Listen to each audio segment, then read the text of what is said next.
Hello my dear students, कैसे हैं आप लोग। आप में से जैसा मैंने कल बताया था कि बहुत से बच्चों का रिजल्ट आ गया है और कुछ बच्चों का रिजल्ट अभी नहीं आया है। जिन बच्चों का रिजल्ट आ गया है उनमें से भी कुछ ऐसे बच्चे हैं जो पास हो गए हैं, कुछ ऐसे हैं जो किसी वजह से उसी क्लास में रह गए हैं, फेल हो गए हैं।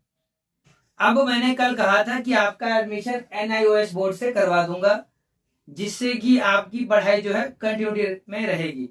अब बात आती है कि पढ़ाई कंटिन्यूटी में रहेगी, कैसे रहेगी। इसके लिए आपको दो काम करना है।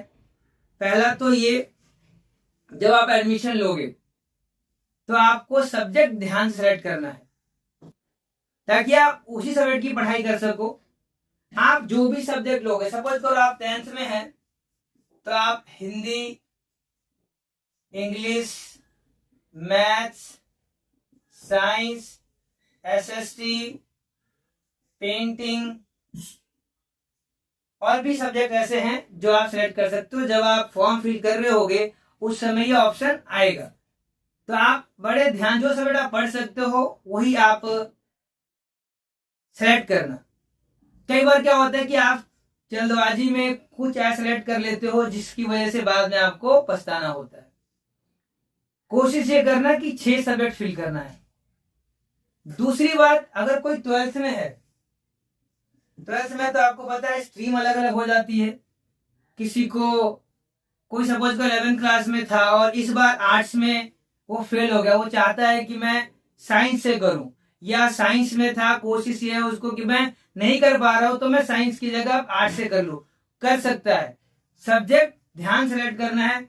आर्ट्स का करोगे तो आप आर्ट्स वाला सेलेक्ट करना, कॉमर्स का करोगे तो आप कॉमर्स वाला, और साइंस का तो आपको पता ही है, फिजिक्स, केमिस्ट्री, बायो, या कहीं कहीं मैथ, कंप्यूटर साइंस, फिजिकल, वो सारा लिस्ट आपको दिख जाएगा।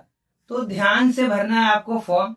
फिर बात आती है कि फॉर्म भर दिया ध्यान से, एडमिशन भी हो गया, अब क्लास का क्या करना है, क्लास कैसे लेनी है, उसके बारे में अभी बताता हूं आपको। तब तक चैनल पे बने रहो, और लाइक सब्सक्राइब नहीं कर रखा, सब्सक्राइब कर लो, लाइक कर लो, और जितना ज्यादा हो सके लोगों को शेयर करो, जिससे जो भी बच्चे NIOS का एडमिशन लेने जा रहे हैं उनको फायदा हो जाए, और साथ के साथ जो एडमिशन ले चुके हैं उनका क्या फायदा अभी बता रहा हूं आपको।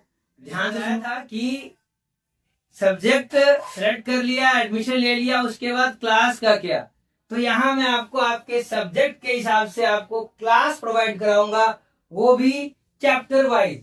कई बार ऐसा होता नहीं कि NIOS एडमिशन ले लिया लेकिन क्लासेस ही नहीं मिल रही है, कहाँ पढ़ना है कुछ पता नहीं है, ऑनलाइन पढ़ रहे हो लेकिन समझ नहीं आ रहा क्योंकि सिलेबस काफी वास्ट होता है। तो यहाँ आपको सिलेबस को इस तरीके से कराऊंगा जिससे आपको पता भी नहीं चलेगा कि सिलेबस कब हो गया, आपको याद भी हो जाएगा, क्योंकि आपको बर्डन नहीं दूंगा ना कि बर्डन देके पढ़ना ही पढ़ना है आप, लेकिन हाँ कंटिन्यूटी में पढ़ना। ये नहीं कि सर पढ़ा रहे हैं तो चलो आज नहीं देखा तो कल देख लेंगे, ऐसा नहीं। जब भी आपको वीडियो मैंने डाला NIOS का तो आपको उसको देखना कंपलसरी है। मान लो इस चीज को, ऐसा तभी होगा जब आपने सब्सक्राइब कर रखा होगा, नोटिफिकेशन को ऑन कर रखा हो, तुरंत जैसे ही मैं कोई भी NIOS वीडियो डालता हूँ तुरंत आपको दिख जाएगा।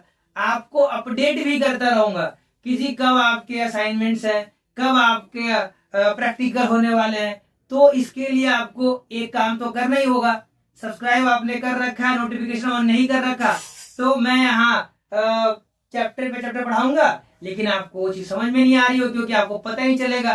फिर जब कभी याद आएगी तो जाके ओपन करोगे तो अरे इतना सब कुछ डाल दिया सर ने, तो आपका वहां कुछ चीजें छूट जाएगा, घबरा के भागोगे, घबरा के भागोगे तो क्या होगा, सिलेबस तो पूरा कर लोगे, समझ में कुछ नहीं आएगा। तो कंटिन्यूटी में बने रहो। NIOS में स्कूल नहीं है आपका, तो ध्यान रखना है आपके पास जितना भी टाइम है ना उसको पूरा पढ़ाई पे लगाओ, रिवीजन करो, क्या क्या पढ़ना हो आपको बताऊंगा, ध्यान से उसको पढ़ते रहो। अब बात आती है कि क्या क्या पढ़ना है इसके अंदर। तो सपोज कैसे कि कोई हिंदी का ही सब्जेक्ट उठा लो, चलो हम भारत में है, हिंदी की बात कर रहे हैं। हिंदी में कोई सब्जेक्ट है, हिंदी को दो में डिवाइड कर लेते हैं। एक आपका होता है आपका स्टोरी यानी कि कहानी, और एक होता है आपका कविता।